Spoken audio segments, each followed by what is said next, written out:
एणु यही कार्यक्रम प्रथम गोटे अध्याय गीता पाठन कर भागवत गोटे अध्याय पढ़ा समस्त कार्यक्रम आरंभ हो समस्त भागवत सदस्यगण आसी पहुँचुंट तेणु यही कार्य समस्त को सहयोग करने को विनम्र अनुरोध। वर्तमान आमर मुख्य अतिथि आसुचंती जे कि आमर ओडिशार भागवत प्रचार समितिर सभापति नंगुली बाबा एवं आमर बाबा भी आसिले विश्वनाथ बाबा।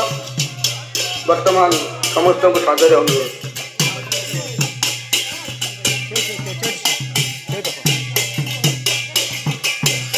बर्तमान आमर ये कार्यक्रम मुख्य सारा ओडिशा राज्यर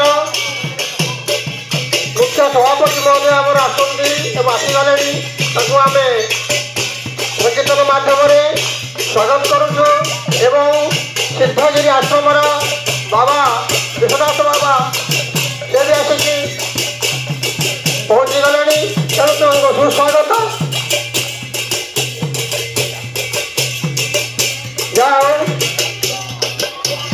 आमर अशेष कृपा भगवान